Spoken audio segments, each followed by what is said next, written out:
For the final variation of the pavilion, we're going to create a variable section, lofted pavilion, that starts from the main profile that we created in the center and takes that profile and adjusts it to have a different cross-section at the two ends. And we'll do two versions of this. One of them a straight variable cross-section, loft, and the other one where the cross-sections vary in height such that the roof becomes curved and in fact becomes a much more complex surface. To do that, I'm going to delete what I've got in here already, and you can see how we have three variable cross sections. I'll show you how to create those in just a moment. To do this, we'll create a new sublayer under Pool Freeform called Pavilion, where the geometry will eventually live. But for now, our current layer will be Pavilion Profile, and we'll use that as the place to create the geometry from the pre-existing profile. So I'm going to go ahead and delete these modified profiles and show you how to create those, and I'll hide the profiles for the other portions of this that we were working with, just to work with the main profile. And so what I'll do in Plan Top is I'll create a really quick piece of reference geometry. I'll create a line segment from the origin 30 feet to the right, and I'll take that and I'll mirror it so that I have the same geometry to the left. And now looking in perspective, I'll take the cross-section profile and I'll copy it, and I'm going to copy it from the origin to this endpoint and to the other endpoint. Notice you can create multiple copies of something pretty quickly and easily. So we have our what will become our new end profiles. I can delete the reference geometry. And I want to work on these one at a time, so I'll hide the two that I'm not working with and go to the right-hand view to adjust the one that I want to adjust. I'll select the geometry and say Turn on Edit Points. You see them on. I'll use a window to select the edit points just related to the roof, and I will move those, clicking anywhere on the screen, downward 6 feet. And I'll hit Escape to turn off the edit points. And I'll now show the other profiles. And I'll next want to work on the one closest to us, so I will hide the other profiles and simply work on the one closest to me. Again, selecting the geometry, turning on edit points, selecting just the top edit points, using a move command to move those straight up, holding Shift, 6 feet. So now back in perspective, I'll hit Escape to turn off the edit points. Back in perspective, I'll show the other profiles. And so now you see we have a linear progression of profiles, so that when I use the loft surface command with these three profiles, just the three major ones, surface, loft, we will see a very straightforward, simply produced but very robust variable section profile. So now we have something that changes in its view front to back and top to bottom. The next thing we're going to do is go back, and we can save this. In fact, I'll just keep it for now, and I'll hide this. And now I'm going to go back and I'm going to vary one of these profiles a little more to create a curving roof, one that both grows from left to right but also changes its radius. So to do that, I'm going to again hide these other profiles, and I'm going to work on the one nearest to us, again by turning on the edit points. And in this case, I want to change the angle of the roof, so I'm going to just grab the edit points to the left-hand side, and I'll move those. Now I could rotate this, but it's going to cause some difficulties, so I think it's better to move these.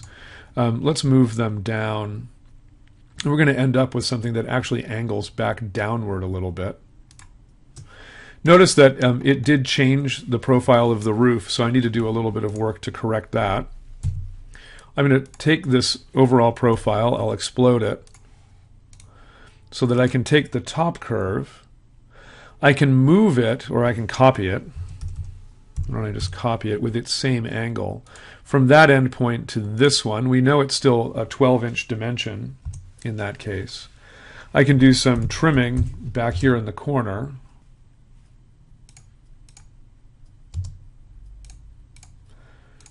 I can delete some of the lines that I'm no longer using. And I can move this beam line now straight up until it intersects with this roof plane and do a bit more trimming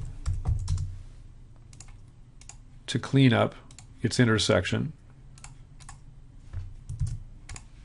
This looks like a clean profile, so I'll select all of these individual lines, which I exploded, and I'll join them together again to make one closed polyline.